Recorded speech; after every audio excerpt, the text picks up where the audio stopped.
Hey you stinkies, and welcome back to another episode of 90 Day The Last Resort. This week is episode 2. To be honest, this episode felt pretty long. I don't know if it's because like the majority of the episode was them in the desert, but we're just gonna get right into it. So this episode starts off right from the last episode, the same night. All the couples are back in their room, and it seems like only 2 of the couples are fine, and that's Rob and Sophie and Josh and Natalie. Rob and Sophie are talking about how they might not even have the worst relationship in the whole group. And she also brings up that Josh never spoke to her or said anything to her, which I'm sure was for his own safety. Now we go into the next morning, and Jasmine and Gino are still talking about the 3 nights that she was gone. But since they had some sleep, they're talking more civilly now. And she goes ahead and tells them that she was at a mutual friend's house. And apparently, she has told him this before many times. Even Gino said that she's told him this before, but he's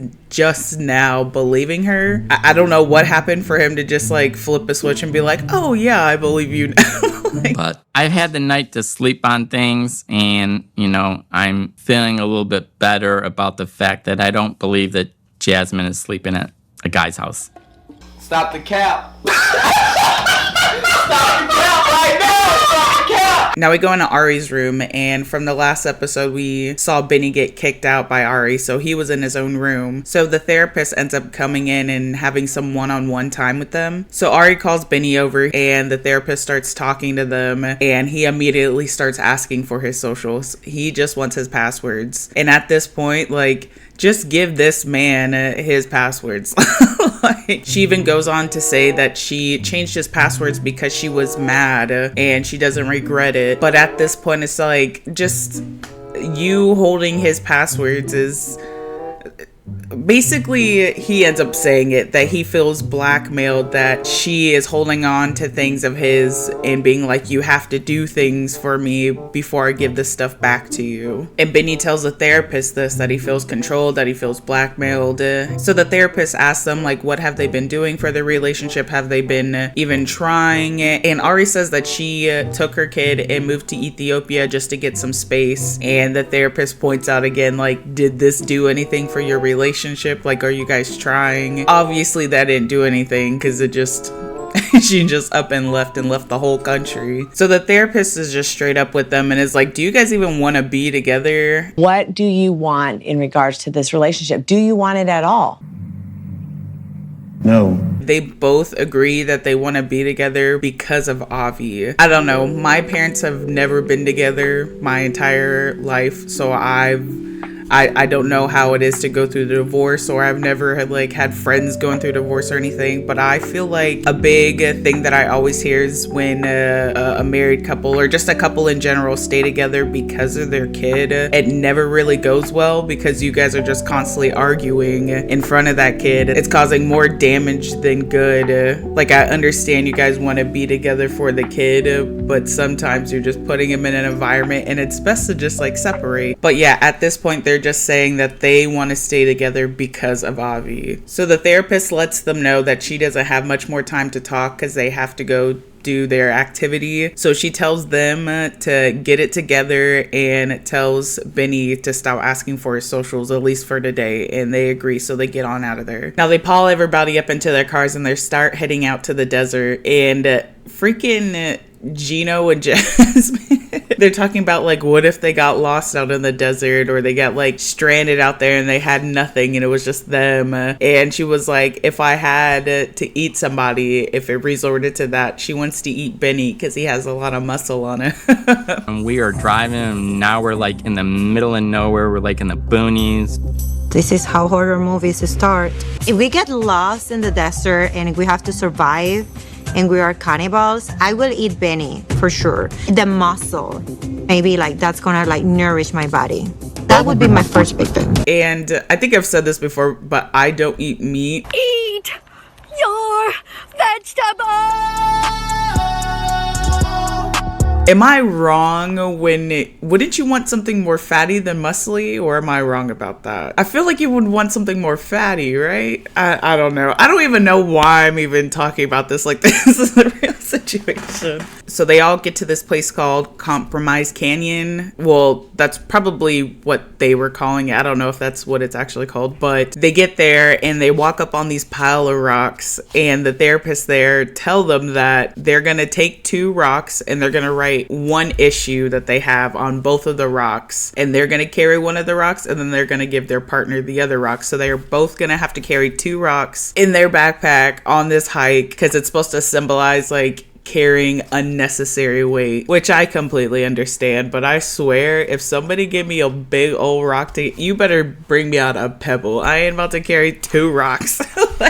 I don't even want to be hiking right now in the dang desert. Now, Rob has been saying that he knows something about Sophie, and it gets brought out right now during the hike. So Sophie ends up showing Rob her rock, which has compassion on it, and Rob ends up laughing at her. So the reason that he laughs is because she ended up lying about her sleeping with this dude named Callum that she ended up bringing out to America that they hung out with. He was even on one of the seasons. And during that whole time, he was asking them like if they had like been together like that. And both of them were saying that no, it was just like a teenage thing, like nothing ever happened like that. But later on, Rob ends up finding a text between her and Callum saying, "Don't tell Rob that we had schmecks." So now he is upset that she ended up lying to him when this whole time she's been freaking out about him lying to her. And this girl, I'm just gonna put this out here now, that she made me so mad on this episode. Usually I feel more for Sophie because I mean, like, I understand like going through cheating and things like that, and then also seeing some of the things happening outside of the show. I'm like, dang, she's going through it. But I feel like she's been a victim so long when it comes to her and Rob's relationship that she isn't like, I don't want to say she's not capable, but like at this very time in this episode specifically, she can't see anything else other than her like being a victim of Rob. Like, so he is upset that she lied at the age of 25. She lied to him about something, and she's hung up on it being like, oh, you're mad because I slept with somebody when I was 14. Why are you mad at something that I did when I was 14? And he keeps being like, that's not the point. I'm mad that you lied. I don't care that you slept with somebody. I cared that you lied to me, especially since you've given me so much crap about lying. And she's like, why are you mad with something I did when I was 14? Why are you mad when I did something when I was 14? And it's like, girl. When I was 14 years old. And you lied. I was lying a is child. lying. Lying is lying. You didn't lie when you were 14. You lied when you were 25. I don't think anyone here would care what their partner did at 14 years old. No, it's you lying about it. Do you not get the difference? What I did when I was 14 years old. You don't get the difference. Now that they all have their rocks and they're all packed up, the therapists give them all maps and tell them to walk to their checkpoint. And their whole goal is to be able to release the weight. Basically, they're supposed to come to a compromise on what's on their rock, and if they can toss the rock and they don't have to walk back with this unnecessary weight. But for some reason they put them in groups. I'm sure it was probably easier than like having like 6 whole camera crews like walking all in different directions. So they put them in groups. The first group is Jasmine and Gino, Natalie and Josh, and then Stacy and Florian and Ari and Benny, and then Julia and Brandon and Rob and Sophie. And Stacy says she's completely happy with going with Ari and Benny because they've been on hikes, they know what they're doing. And apparently when her and Darcy were in high school, for some reason they went out into the woods and they got lost for 12 hours and their dad had to end up calling rescue to go find them. Like, what the? Darcy and I got lost in the wilderness once in high school. We were missing for like 12 hours. Our dad had to call the rescue. Hopefully nothing like that happens. We don't get lost. So while the therapists are grouping them up, trying to get them off on their way, Rob and Sophie are still arguing about the same thing. Sophie is perplexed that he's angry that she did something when she was 14, but Rob obviously is like, it's not what you did, it's that you lied about what you did. So she ends up getting angry and ends up leaving the situation. And even the therapist noticed that's one of the things that she normally does. And he says it could come up from anxiety and things like that you just want to flee the situation. It's like a fight or flight, and she's just gone instead of dealing with things head on. So the therapist tries to talk to both of them. He goes and talks to Rob, and Rob is just saying that she does this all the time, and that they've tried to have this specific conversation multiple times about the whole Callum thing, and she just, in his words, she just gaslights him into thinking like, oh, you're mad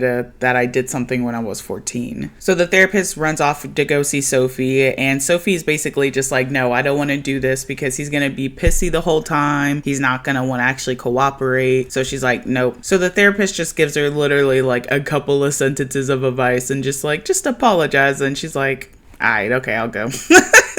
But in her talking head, she admits that she knows that she messed up, but she's not going to say anything. And she didn't say anything because she didn't want to make him mad. Like, I understand that I was wrong to not be honest with Rob about the extent of me and Callum's relationship, but at the same time, the way he's acting now is exactly why I didn't want to tell him.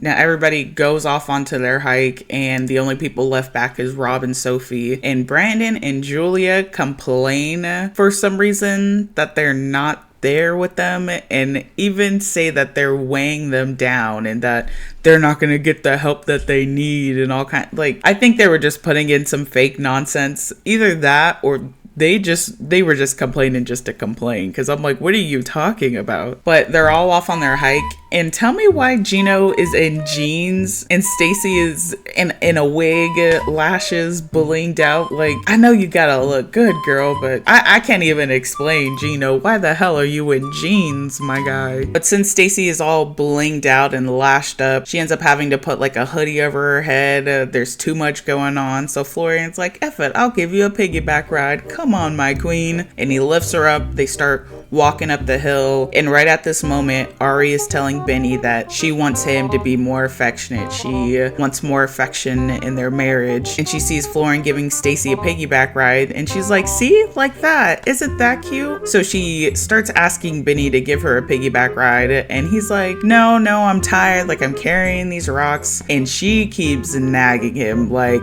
no, come on, let's do a piggyback ride. And finally he's like, okay, get on my back. He boosts her up, and then the rocks are like digging into his back because he's carried a backpack of rocks. so he's like, no, I gotta put you down. And they're also like the same height, so Stacy and Florian was like a perfect match for a piggyback. But like Ari and Benny, he's just like carrying another of him with some rocks with the other person carrying. So like, I would have been like, get the hell down. Like, get off of me. So he puts her down, and then she like keeps being like, no, keep giving me a piggyback ride. And in this moment, I saw exactly what he was talking about when he was saying she was controlling and she would like keep nagging him if she didn't get her way. Will you do that for me?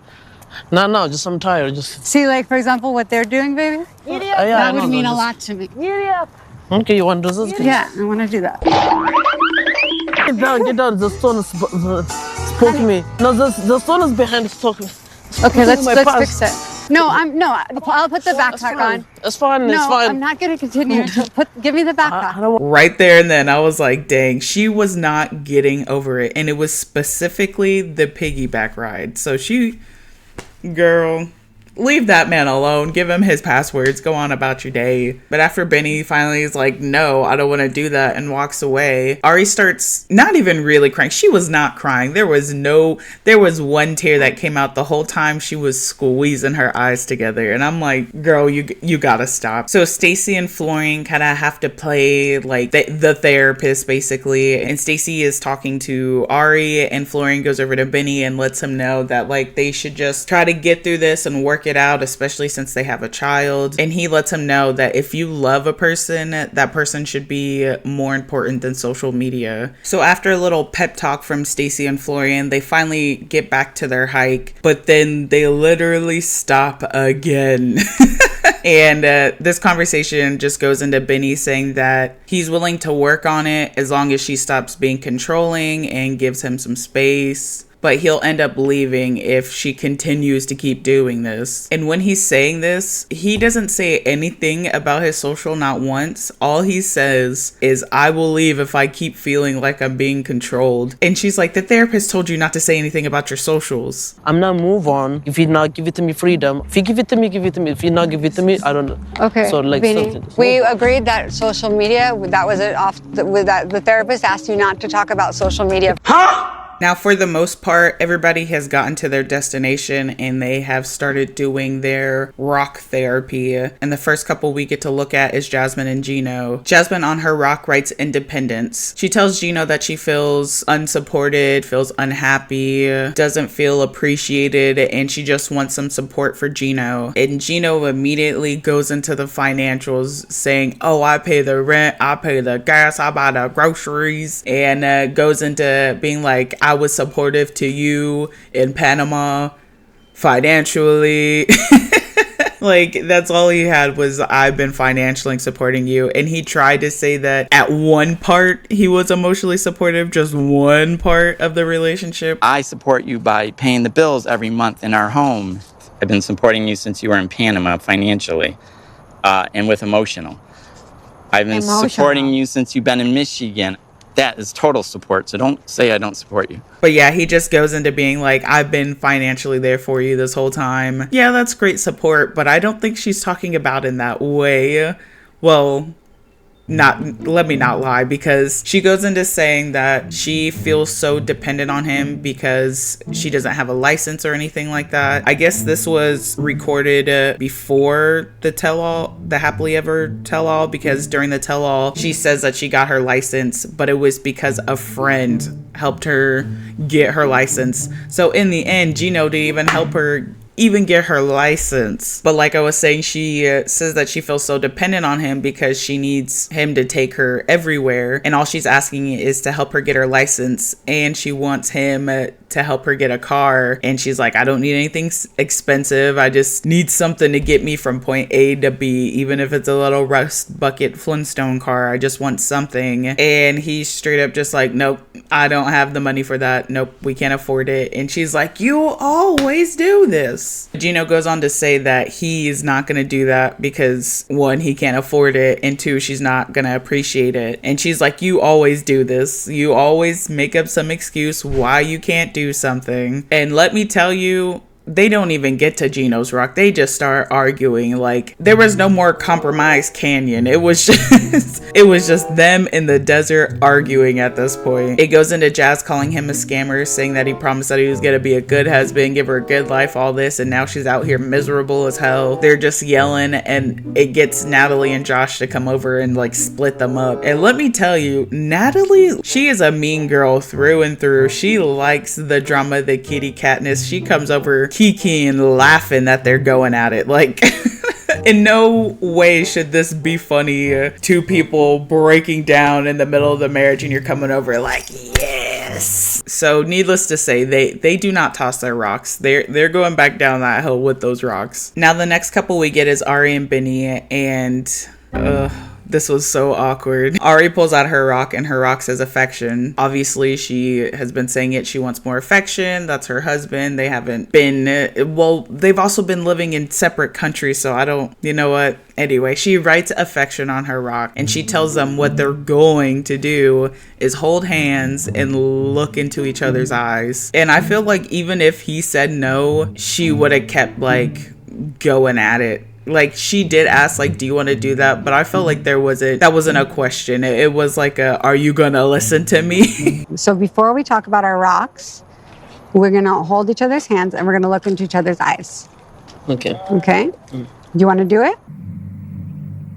No. So he ends up doing it, and it's funny because, like, right before he's like, how long? 30 seconds? He was about to count that shit in his head, but you could already tell he didn't want to do it, so it's like, I don't know. It was really awkward. So they end up holding hands. They're looking in each other's eyes, and he's like, are we done yet?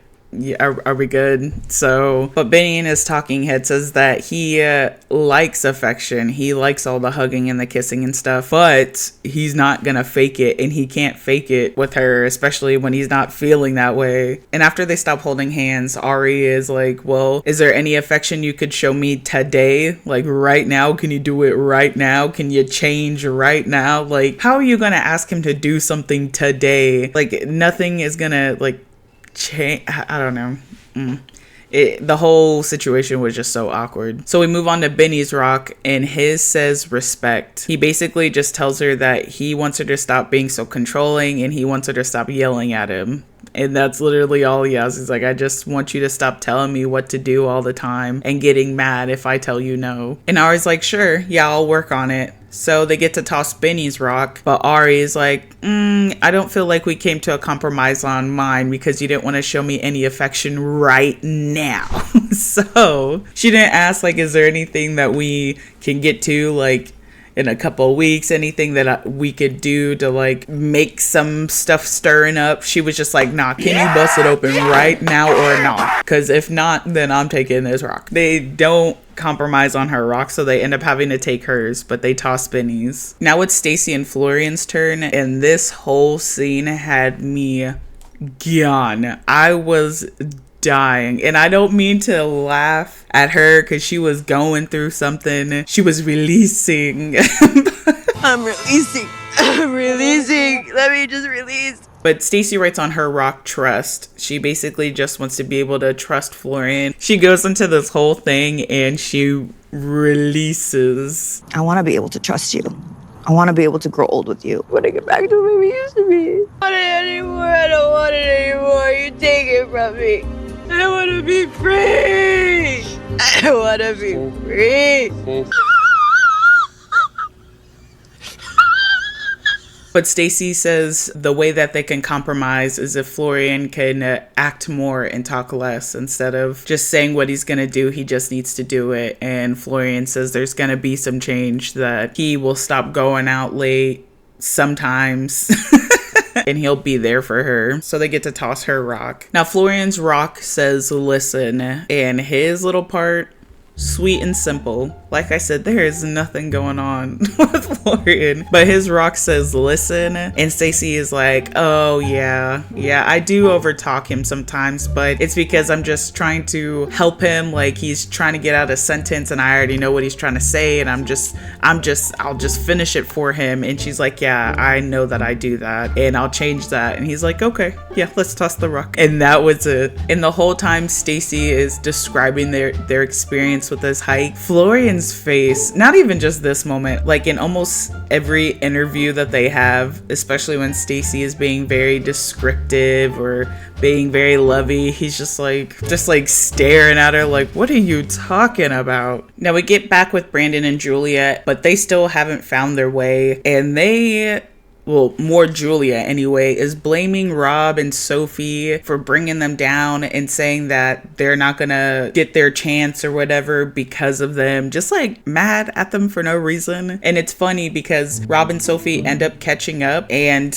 from here all the couples had to do their rock therapy just one-on-one, just them. But Rob, Sophie, Brandon, and Julia both got to do theirs all together with a therapist, so they got the most attention. So if anything, Rob and Sophie helped them out in the end because they got somebody there to talk to. Like, it wasn't just them. But Rob and Sophie end up catching up. They all get together. So the therapist starts out with Julia and Brandon, and Julia's rock says parents on it because she wants to bring her parents to America. And Brandon is not supporting that because Julia's parents are divorced and they apparently don't like each other, and he said it would just be a whole disaster. And she said that she's gonna get them down here with or without him because she could do it on her own anyway. I would say then why not just get it done then, which I mean, yeah, I'm gonna say why not just get it done, but I do understand you would want some support from your partner. But if your guys' relationship is like rocky, and then you're trying to bring down your parents and their relationship is like, I don't know, it does seem like a lot. But they get into his rock, and his rock obviously says baby because he wants a child. I guess before they got married, Julie said she didn't say that she wanted a kid, that they discussing having a kid. Not that she wanted it, but she was open to discussing it. So the therapist asked her if she's open to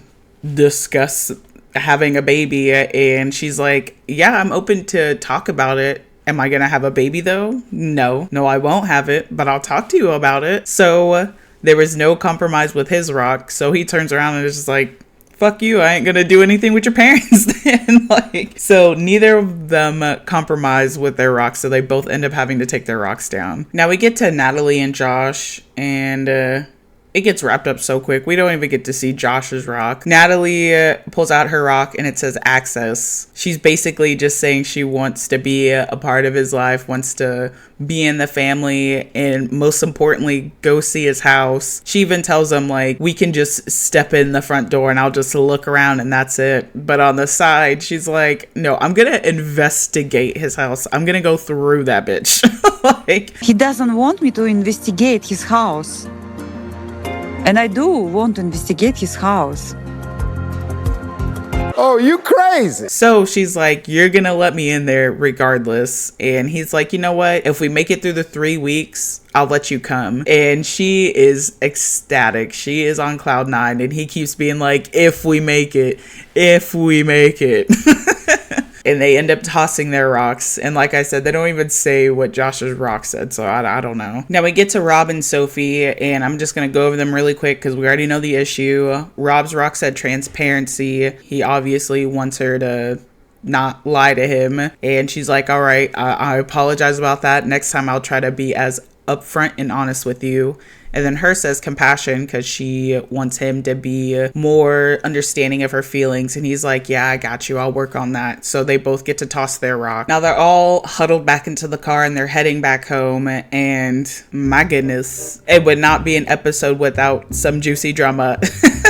The Rob and Sophie thing, I did not care about that. I could give two less. But this right here. So they're all heading back, and I feel like they did this on purpose. They put Rob, Sophie, Jasmine, Gino, Natalie, and Josh all in one car. And Jasmine asked Sophie about their rocks, like, did they get through it? Did they compromise? And she's talking about their whole situation, everything that's going on. And Josh is in a friendly way, just like asking her questions, conversating back and forth. But he seems to be this is all that they're showing anyway. He seems to be the only one going back and forth with her. And I think Natalie doesn't actually know, because I feel like she would be a lot worse if she knew. I think this whole thing is just jealousy, because Josh says that she does that she's just a jealous person and things get weird. So Josh is going back and forth with Sophie, and Natalie's eyeing him the whole time. And when they're done talking, she turns around and you could just see her plotting. And this girl turns around and starts the ish. And is like, you obviously love her more than she loves you. And is like, she's not trying in the relationship. You deserve better. Like, you deserve somebody that is better than her. I feel like you love her more than she loves you. I feel like you are the one who is pulling your couple. I feel like you deserve to have someone equal. Like, oh my God, bro. And while Natalie is saying all this, Rob in his own head is agreeing with it. Basically being like, yeah, Sophie, not that he deserves better maybe, but it's like, yeah, she's always running away. Like, she's not trying as hard as I am in the relationship. So he agrees with her. So essentially he doesn't stand up for Sophie. He just sits back and lets Natalie go at it. So the next morning when they all wake up, Rob and Sophie are still not in a good mood because of that. So they're both upset at each other. But unfortunately, that day they have no therapy, so they all have to cook in their upsettedness. And they're not the only ones arguing. Jazz and Gino are also still going through it. Jasmine is still bringing up the fact that They haven't been intimate. She doesn't feel wanted. And Gino is like, oh, well, we don't kiss and hug or anything like that. But Jasmine brings up that anytime she does try to kiss and hug and be affectionate with him, he rejects her. And then he's straight up just like, oh, well, I have to be in a good mood. So it's like, why are you bringing up that you guys don't kiss and hug if you're the reason you guys don't kiss and hug? And Gino just starts getting snippy. And Jasmine brings up a valid point. Like, you say you need such an emotional connection to be able to get yourself going, but you're constantly watching porn and those are just actresses. There's no emotional nothing. And Gino is like, it's nothing about that. It's nothing. That has nothing to do with it. And then it's straight up just like, he says some foul stuff. I'm not with a woman that's kind to me and nice to me and gentle with me. I don't have that kind of girl. Like everyone here has a girl like that. So disrespectful. That shit got me so hot. So after they get into that big argument, Jasmine storms off saying she's done. She's leaving the resort, and she goes off and calls her friend. And her friend is a guy named Matt that she met at the gym that Gino knows nothing about. But she ends up calling him up. Basically, she's like, I need somebody that's gonna listen. And while they're having their conversation, she's just saying how she feels that he doesn't want her. And her friend is just like, you should stay there, try to make it work. You guys been together. If you love each other, try to get through the resort. And then he straight up is like, but I'm about to come swoop in. I'm about to come steal you, girl. So he better. Jasmine, at the end of the day, Gino doesn't realize that there is literally probably hundreds of thousands of men that would jump in 3 seconds to be with you. And with that was the end of the second episode. And this episode was good. It was kind of juicy. But I am excited for next week because this episode looks so good. It's the bar episode. That little bit in the trailer where Natalie tosses her drink at Sophie. Josh likes Sophie. He likes Sophie. He was inviting Sophie to Las Vegas. I'm so glad. Oh. You throw a glass on my feet and you're gonna apologize. You wanna meet with crazy? I'm crazy. Now I know why. When I saw the trailer, I was like, how do Natalie and Sophie end up getting into a fight? But now I know. Next week is the bar episode. It looks like it's about to go down. I'm so excited to watch it. So if you want to be around to see it, you might as well go ahead and hit that like and subscribe because I'm gonna talk about it. Best to believe I will be here next week. But thank you guys for coming and watching. It's always appreciated. You guys have a beautiful day. Bye.